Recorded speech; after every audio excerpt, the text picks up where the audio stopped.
When you close your eyes and pause from the chaos of life, you find your mind wandering through your past, each step a moment back in time. First, you walk out the front door of the house you live in now into the streets of your 20s. Friends are there to greet you, raising rosé high in celebration for a future not yet lived. You throw your head back laughing and fall swiftly into your teens. Your mom is singing in the kitchen with your grandmother as they bake. You hear them laughing about something long ago lost to time, and you want to hold on to it as your eyes flash open and the grip of nostalgia begins to hurt. Life is a series of flashes that make memories, and time is the thief that is hungry for their light. We often realize what's important to us as we are losing it, or once it's lost forever. For me, this week, I want to talk about my amazing grandmother, mother to my mother, and matriarch of my family. Grandma has always been the lighthouse in the storm, the strong women amongst a sea of men. A nurse who rose against the odds and raised 5 kids during a time when women were thought to be nothing more than an extension of the household. This is the story of Doris, my grandmother, and her incredible life as she nears her 98th birthday. Welcome to Who Are You? Curious Stories of Family Lore.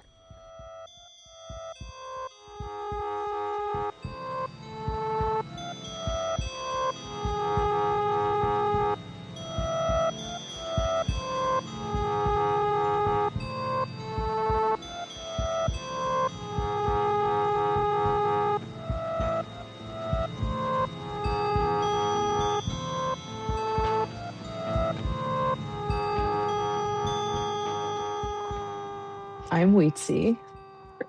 And I'm Sam Ivy. Welcome, fam. Thanks for joining us. Sorry for Welcome. the break in between, but life be life, and sometimes I'm getting over being sick. We got a lot of family stuff going on, so we're all people. Yeah, there's definitely been things going around. But we're here. Sometimes we try not to take breaks, but sometimes it does happen. But we are back with kind of a special episode.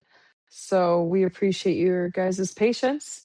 And I got, people have been talking to me a lot recently. I found it really kind of comforting. So we took that break this week. And this week alone, there have been 4 people in my life that have just mentioned our podcast, been bringing up, "Oh, I'm listening again," or somebody was they brought up the Oneida community to me, and then a coworker, which I thought was really cool, was talking about how they were listening to the Disappointment Rooms episode. A couple people have been talking about the Disappointment Rooms episode. So it's just cool to be like, "Oh, wow." People, they get busy, but then they come back and they continue listening. So I just think that's pretty wild that there is a base of people that I know Yeah, listening to add on top. It's just really nice to be supported. So shout out to all of you that brought well, that up this week. that's fucking sick, dude. And I know both my mom and dad listen to it, and a whole bunch of other people that will come to me. I'll hear it through the grapevine, and I know it makes me feel good because at the end of the day, we didn't start this podcast as in, we're gonna, just say some shit and get famous, and this is gonna happen. We did this for our own selves and to be able to, get our stories out there and maybe hopefully touch somebody, and somebody out there can relate and it can help Yeah. somebody. And to see that Yeah, happening in such a broad spectrum, but also close at home, is a very beautiful thing. it really is. And another reason, that I wanted to do this too was because my grandmother, she's 97, she's going to be 98. So last summer, I wanted to sit down again with her and hear her life story while I still could. Yep. And I actually had done this. Oh, I just hit my mic. I interviewed her in 2015, and that voice memo, I recorded the voice memos on my phone at the time, And then I ended up getting a new Apple account like a couple Yeah. of years later. So I lost all of the stuff on my Apple account temporarily. Um, and I basically, it took me it was really difficult for me to figure out how to get that stuff back. Yeah. So I had just gotten the interview that I did with her in 2016 or 15 back in August. And I just today actually backed it up to my cloud finally. So I have an interview from 2015. And then I also have an interview from August of this year, around the time we were, when we were doing all those episodes, you came out to visit, we Yeah. planned everything. That was really, really propelled by my grandma and her aging. And she's my mom's mom. And without saying too much, she has dementia, and she needs care full time, and I live too far away, and I have a full-time job and a family, and I can't help as much as I wish I could. But dementia is very, very hard. It's a bitch, And dude. yeah, To and say it it's just frankly. gotten to yeah, it's just gotten to the point where she would be in a better situation with more care, so she will be going farther away. And I I don't know um how many more times I'm going to be able to see her. And that's really all I can say about that. So, it's hard, but it's for the best. But I just thought, you know what? Let's honor her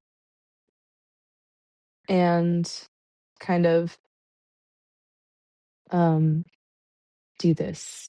Yeah. No, So, 100%, dude. I mean, that's the whole point of this podcast. Like, I'm envious of the fact that the only recording I really have of my grandmother is what I found on an SD card that my dad shot on little camcorders, which isn't a lot, and very bad quality because my dad was not an artiste in that way, and it was a janky little camera, but I still have it. And then the only yeah. other recording I have is a voicemail of her telling me that she loves me on my phone. But I Yep, don't which I have, also have on my Google Drive now. but the fact is, like, you have one of the best things and things that, like, I think hit me the hardest when it comes to thinking back about those that we have lost or those that are not here anymore or in our lives anymore is that we can tell the stories until we're blue in the face, but they do not hit the same unless they are said from that person's voice, Hmm. from their, like, the way that they enunciate, the way that they act it out. Like, it's something about that you never get back. And to Yeah. have it on recording is beautiful because you have something to look back on. You have something to show your kids and future more kids on as, like, like, if it wasn't for this woman right here, there would be no you type deal. Yeah. And well, the way that this is gonna work is I'm just gonna talk and tell you, like, I'm going to tell you my grandmother's life story from how I remember her telling me. Yeah. And as listeners are listening, I will pause and insert her talking. So Okay. you'll hear what I remember. And then after I'm done talking, you'll get like your response. And then I'm going to Okay, place cool. in, I was gonna say, I'm yeah, gonna cool to, like, jump in and, like, clear shit because, like, I'm sure I'm gonna, yes. it's gonna spark off memories, and I'm gonna have, like, I've lost Peachy and Shirley and Anna. Like, Hmm. I understand. I just think that I grew up a lot, and I think now, even with my grandma, I'm like, now I'm thinking, oh, did I go home enough? Did I do Hmm. enough? Was there more that I could have done to I get in help that headspace her? after anything like this or somebody passing because I did the same thing when my grandma died. When Shirley passed away, I would think back to myself, man, all those times living in the basement, and she would ask, "Hey, you want to watch a show? You want to watch a movie?" And I'd be like, "Ah, not right now, or maybe tomorrow." And I didn't, like, regretting never Yeah. doing that. And like, I tried, look at it as everything happens for a reason. You did what you could, like, things played out the way that they were supposed to in some weird, sick, twisted, whatever plan, whatever's plan. Mhm. When you were talking about what you relate memory to being a flash of light or time and memory and shit and capturing that, I why I got into photography was for the fact that it was, I got told I wasn't good at any other form of art, but I liked the aspect of being able to capture a moment in time that you could always Mm, look back on, or that, will never be the same again. You'll never get that same shot. You'll yeah, never get that same react, like, that type of, like, and so the fact that you see a flash of light, it's like, a camera flash. So it's very relative to, yeah, like, a weird coinky dink that we both fell into that. yeah. That's a good point too. Like we met at photography school. Like, So if I didn't need to buy a camera, we might have not ever talked until, like, later on. yeah. Yep. Right in October, right when school started. Boom, friends. But anyways, we digress. Back to my grandma. We're just gonna call her Doris. I want to And call her Dory. Dory, oh my gosh, well my grandpa, he used to call her Dodo. That Oh, was his nickname for her, Dodo. that's cute. Yeah.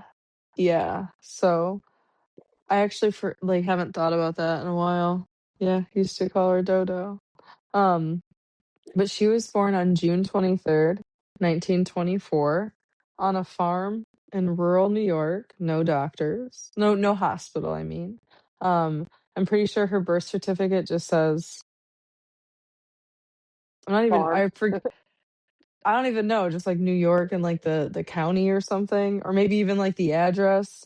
Um, and her dad's name was Willis Wood, and her mom's name was Irene. And what was your mom's name? Irene Florence Patterson Wood LaBeouf. When she was little, they got taken away. They lived with my great grandma. Okay. So they were separated. Yeah. So it was just my grandma LaBuzz with my grandma and my aunt Minerva. When I lived with my mom until I was 4. Then they took me, and I didn't really have hardly anything to do with any of these people. Not in my wish or at their wish either. I don't think. Just situation, and so I never really got to pick. You know how kids pick at their parents until they find out things they want to know. Yeah. And Mom would just say, well, I don't want to talk about that today. Just very. And that was, like her dad. Okay. I feel like my mom is kind of like that. She shouldn't be. Sometimes. I told her, I gave her the thing that you hang over the baby's cradle. Yeah. That's supposed to scare away all the bad dreams. Oh, the Dreamcatcher, which Yeah. I'm taking and putting in my car, by the way. Oh, I had another one. Did that come with the stuff that I thought? Yeah. Oh, okay. There was like a little orange one, and it had I gave wrapping. her another one before a long time ago, so she should have it. If she doesn't, I always get. They send me them all the time. You too. Then my dad, I don't know where he was born, and I think Mom always told me she was. See, if I said to her, Mom, where were you born? She said, "Oh, I was a little kid. I lived here in Utica all my life." And you just, I don't know. Mom had a way of making you let you know that she's done. Yeah. Like that's all she's talking about. That's what she was talking about. So, Why did you leave? Why did they take you when you were 4? okay, when Mom left my father, I was 17 months old. So then you left when you were 4. No, I left my mother, my father, I think was playing around. My mother just never would explain too much of this to me, but in the winter, we lived on a farm out by Richfield Lake. And at my age, 17 months, I can't quite remember. Right. And it was her and the hired man that was there, and he was an old man, and he didn't do the work right, and she couldn't do it all and take care of us kids. And my dad had gone to Utica and cut ice. In that time they didn't have refrigerators and stuff. Right. So they would cut ice off in ponds and anything that froze. And it was a good winter job. It's like the kids that come and work on the farms in the summertime here. And I think he was messing around. Oh. I really do. Yeah. Because I just once in a while something would come into our conversation and she would stop, and that would be the end of it. Right. So she left. She bundled Minerva and I up, called a friend of hers to come and get her because she said she had to go home. Something was wrong in her family, and she wanted to get on the bus. And she packed some clothes, and she took Minerva and I on the bus, and we went to Utica. Not that I remember, and that was because at that point in time, her aunt still lived there and her cousins lived there. So she went to Aunt Dorothy's, which we called Aunt Doris. Her name was Aunt. We never known her by anything else. That's cool. And that's where she stayed with her. And she got a divorce.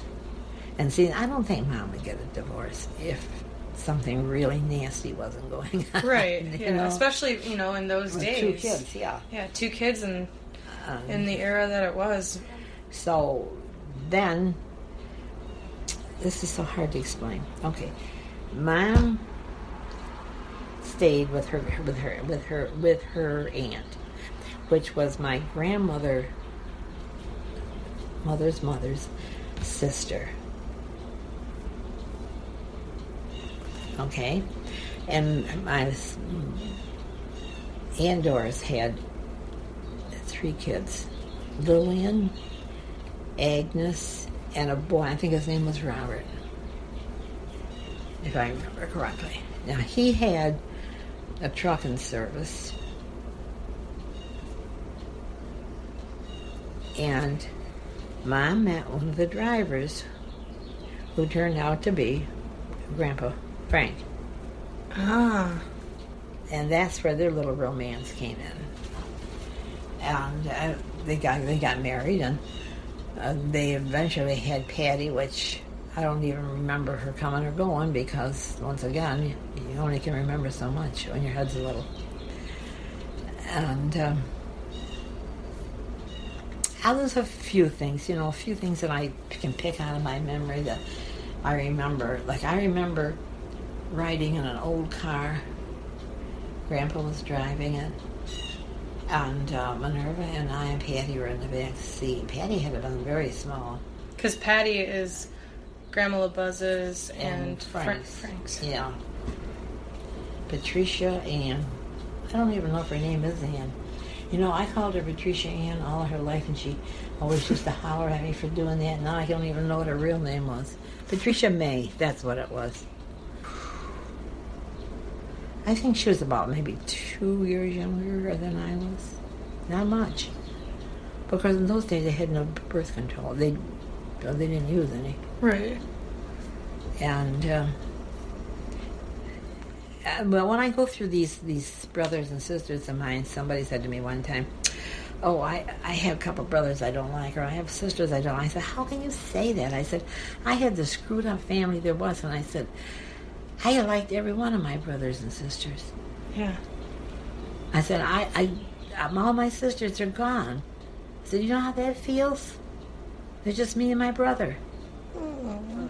Well, and he called me up and says, "Now you're undead, because I told you can't die until after I do, because I don't want to be here alone." No, but what about you? I don't want to be here alone. He does. He doesn't know what I mean. And besides that, he doesn't want to get old. Is he the youngest? Yes, he's the baby. So is he Grandma LaBuzz and... No, he's Ruth and Dad's. Oh! They had 3. Really? Yeah. We gotta write that down. Well, then just put a little star or something there, and... Oh, this is why. Okay, I remember. And Grandma will correct me right after I get done saying this if I'm wrong, which is kind of cool. But she was not allowed to go to the school that was within walking distance because it was a different religion. Because my great-grandmother was unmarried with children. So they were not allowed to go to that school, and my grandmother couldn't afford to send her to another school, and Aunt Minerva couldn't walk. Yeah. And so the state took my grandma and Aunt Minerva away because they called my grandma LaBuzz an unfit mother, but really they set her up so that what are you gonna do? Yeah. So that's when my grandma Doris went to live with her grandpa, Jesse Wood, and Evelina. And I've mentioned these guys a couple of times, I feel like, in previous episodes, haven't I? I feel like so. The names sound familiar. When it was time for Minerva to go to, we lived in a double house in Like a duplex? well, not in those days, but it had the big porches across the front, and it was I'm trying to think of where it was right there. It's just a little suburb of Utica, and his dad was still alive, and his mom was alive, and a couple of his brothers and sisters. They had quite a few of them, and I don't even know all of them. They were still at home, and they lived in this house, and we lived upstairs, and they had geese and chickens and all that, because in those days, people who lived in villages when we lived in a village, we had a pig, we had a cow. That's cool. I mean, we had chickens. I would love a pig. We ate them every week, a year. Oh my gosh. Yeah, we bought them in the spring to raise, and then we'd eat them for Christmas. That's so sad. But hey, it makes sense. At least they weren't going to waste. That was the whole way people did things. That's so you had to cool. provide, We need to go back to that. And People are getting lazy. so, and he had two sisters, Mary and somebody else. And every morning. Who is this? This is Frank's Okay. mother and father. I don't even know. I don't even know what their names. I can't even say them. Gotcha. But that makes sense. Okay. And his two sisters used to come upstairs and get Minerva and I, and we would go down and we would help them. We didn't help them. They just did that to help Mom and Grandpa. You had to herd the geese down to the Erie Canal, and that's where the geese spent the whole day. They were down there. They were eating and swimming and everything else. And these two girls went off to school, and we went back to Mom and Grandpa. Well, of course, Grandpa was gone by the time we got back because he would be to work, Right. When he was still a truck driver at this time? No, he was monkeying with cars. That's cool. Drove the truck as long as he could to make the living that he had to have, so that he could get into maybe working for somebody in a garage or something. That is so cool. But anywho. So, the funny thing about this is, the best part about this whole story, that part, is when I was little, I probably have been that way all my life, but I had to go to the bank door, and that's one of the things I remember about. And I remember shooing those things down to the thing. But just about this high, you're going, they give you a big stick. And we had to go in the bank door. And Grandpa's mother washed her floor every day on her hands and knees. Her floor was almost white. It was wood, but it was almost, she'd scrubbed it so many times. And she didn't speak very much English. But I did understand a lot of it. I couldn't speak it, but I knew it, like Razum Shapochka and that sort of stuff. There is some words that I do still remember from being a baby. That's really cool. And she would say, "Don't walk on my floor." And it was like I almost timed it. Oh, no. And here I come, sturdy little shoes and everything else right across the floor. And she would scream at me, and she'd all the way across the floor. I would do that every day that I can remember. I remember her screaming and hollering at me. But that's what I remember about her. And was this after you lived with your grandma? No. This was before? This is when I'm still with Mom. I'm less than 4 years old. Oh, okay, I see. At this point, Minerva's 3. She's supposed to go to school. Mom went to school, put her in school. She came home that night and she had a note. Unless your child goes here to church, she cannot go here to school. Really? They're Catholic. And we weren't. Wow. So she couldn't go there. And my mother just gave up. I'll keep her home again. So that gave my father and my grandma an opportunity to get us. Because when in those days, some of the things, the agreements to your divorce was how you took care of the kids. Right. And sending a kid to school at 6 was very important. So one day, Patty and Minerva and I were sitting on the couch, and we used to play little games, and I don't know, like I see something pink, I see something red.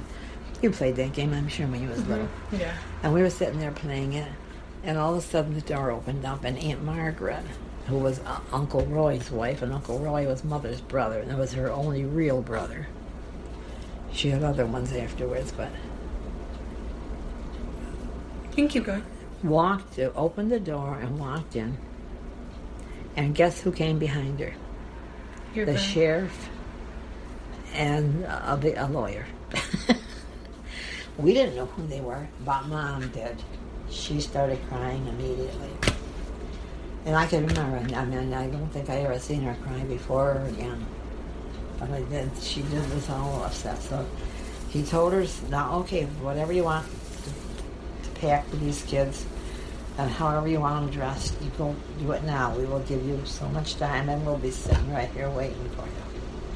And they just sat down. I mean, they were, I don't think as I was hurt. And she went, I can remember her changing her clothes and crying. And I remember she put she had made Minerva and I little white dresses. And across the top, of course the yolks were high those days. I had little pink decorations, and Minerva had a different color. And they kept telling us, because we were beginning not to like it because Mom wasn't coming with us. Right. And we didn't know. And we said, well, Mom, you'll be with us. And she said, no, I can't go with you, or something like that. And he said, that's okay. We'll buy you a bag of candy. And, you know, you think about that. Oh, what a cheap. You know? We'll buy you a bag of candy. Yeah, well, they did, too. And when we got in their car, I was amazed. I told you, I remember riding in an old car that was, their car, limousine. 3 rows of seats. There was 2 little seats that came off on each seat, plus the front seat, so you could get, 6, 7, 8 people in there. And we were just amazed at this car. I mean, we spent half of the time just, Minerva and I did thinking, oh, look how soft it is. Yeah. And they said, now, you be good, and don't cry, and you do what we tell you to do, you'll get your candy. And they stopped, and sure enough, we got a bag of candy, each one of us. They didn't lie to us. Well, that's good. And, yeah. So then she went and lived with Grandpa Jesse and Evelina. And she always felt like, because it was her step grandma, I think, like she wasn't really related to Evelina or something. I'm not quite sure. Let's double check with the grandma. What do you say? And we got the grandmas and grandpas, and Grandma and Grandpa lived on a farm. And the only thing I can remember about that place was you had this long walk that went up the side of the building. It's sort of like a lighthouse. You know how the stairs go up sometimes on the outside to start with? Well, that's what it was like. And then there was a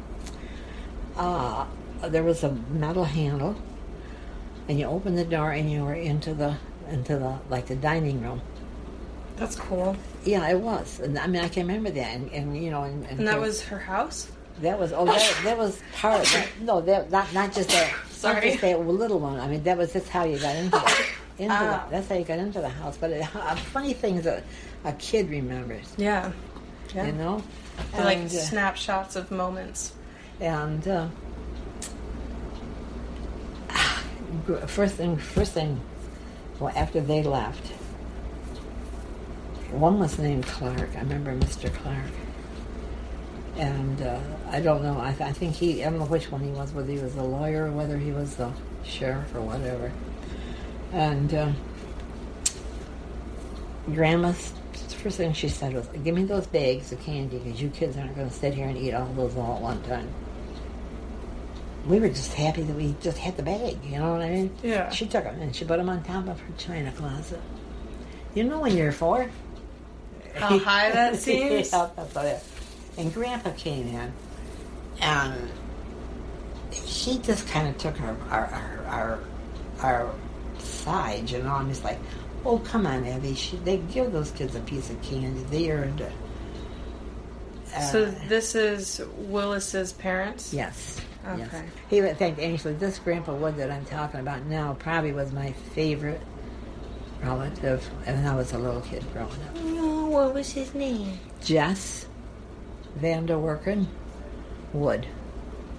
Vander. That's another last name. V-A-N, I think V-A-N-D-E-R. Work. And then Worken is another, it's like a double name. Worken, Vanderwerken. Vanderwerken Wood? Wood, yeah. See, my grandfather his father had a lot of kids, and his mother died early, and he had a stepmother, and some of their kids, and Grandpa was one of them. In those days, if you had a boy, especially, and you lived in a rural country, and maybe you lived down the road and you didn't have a boy, maybe you had 3 girls, but nobody to milk the cow and do the horses. Either you could hire this boy to come down and do that work for you, or you could make an agreement that he could come and live at your house and you'd feed and clothe him and you wouldn't have to pay him. He'd be like your own son. You'd take him in like your own son. So it was farmed out. That's what they used to call it. You farmed out your kids. And he was farmed out. Grandpa was? Oh, yes. And in fact, he was about in 6th grade and he never went any further in school.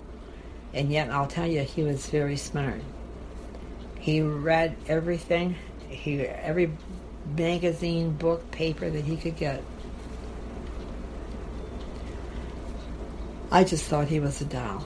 I mean, to me, he was just my best pal.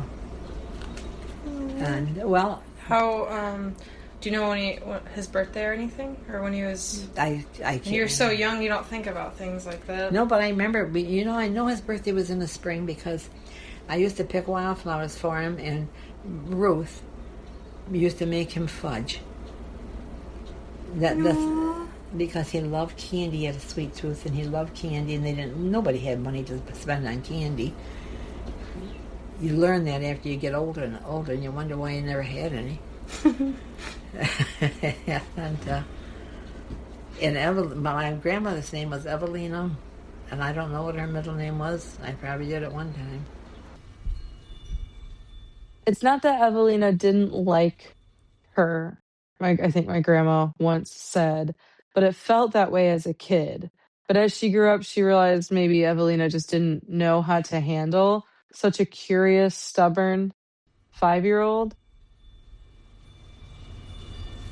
I'll tell you, she was a. I'll give you my grandma. I've probably come full circle on her. No, for years I thought she didn't like me, that she was mean, all those things, and she was, as far as I was concerned. But she was a fantastic housekeeper. She could cook or bake anything you wanted. She could make her own clothes, and make mine too, and she did, and Minerva's. She did a painting inside of her house when she wanted something different colored. She could do all that needlework. She could tat, she could embroidery, she could knit, she could, quilts. She did quilts. Oh, and in those days you used to have feather ticks. You heard those about them. She had 2 for each one of her beds. I mean, and she was constantly wearing it. She wasn't as old as I thought she was at that time. But when she got older, she got the same. I mean, she had the problems that I have with my legs. Maybe that's why I decided to take a second look and see. Maybe she wasn't as bad as I thought she was. And she was always prim. Like Aunt Patty? No. Grandma's hair was, all her hairs were, and she wouldn't let us kids comb her hair. And yet Grandpa's hair, we would comb it, and we'd get those hot things that just, then you used to stick them in the stove and let them get hot, and you would pull them out, and we'd curl his hair, and he'd have all these things. Minerva sat on one side of it, and I sat on the other side on the arm of his chair, and we did that night after night. That's awesome. And, that is so cool. But there wasn't anything, Grandma, and her flowers, her vegetable garden, never a weed. I mean, we had a routine. I worked, because I was with her from 4 to 6. I was right beside her all the time, and we had chickens, and she taught me about chickens and chickens hatching and what the mother chicken does. And I mean, I think I learned so much from her, and I always thought she was so damn mean. And now you're like, wow. Well, I think she knew that. And I think she knew I was one of those people that she felt she had to be strict with or something. Now Minerva, she adored Minerva, so that made it harder. Oh yeah. And on top of that Grandma always had a telephone, and she had the. Oh really? Mm-hmm. The crank telephone. Yeah, the crank. Yeah, and it was on the party line. And then she'd go to the barn to pick up her milk. She milked her own cow. She had a cow in the barn that she got for house milk. That's cool. And she milked it herself. And she would go down there, and Minerva and I would get the stool on. We'd get up on the stool, because the phone was, for us, hot. Right. And when the phone rang, because people would be calling each other, we'd very carefully pick it up, and we'd sit and listen. And then there's something would say something funny or something, and then we'd laugh and giggle and give it all away, And then we'd hang it up. And the next day, Grandma would say at breakfast, "Okay, girls, who was listening to the phone last night?" And you think, how did she know? She was in the barn. But we're so dumb. But I mean, those little things are what I remember. And that is where we're going to end part 1. There are so many interviews and moments to go through with my grandma that this could go on for hours. So this is a good spot to stop. And her story has a ton of parts to it. She's lived an incredible life. She's done amazing things. And she's anything but ordinary. And celebrating our family members is an incredible honor. And so to have you all here listening to my grandma's story, to simple moments, like even she ended off on saying those little moments are what she remembers. Those are what we all remember, and they don't get talked about enough. So if you have small little moments that you remember when you were young, send them to us. I'd love to just read to people little moments, these memories, and share them. So I'm sure that across all different places, times, and existences that we have experienced similar moments that we hold on to. We can all find connection and unite together in these commonalities that we find out through the ancient art of verbal storytelling. So thank you so much for your time and for being here. Yeah, dude. Thanks for listening, guys. And never stop asking yourself, oh, who are you? Who are you? Ooh.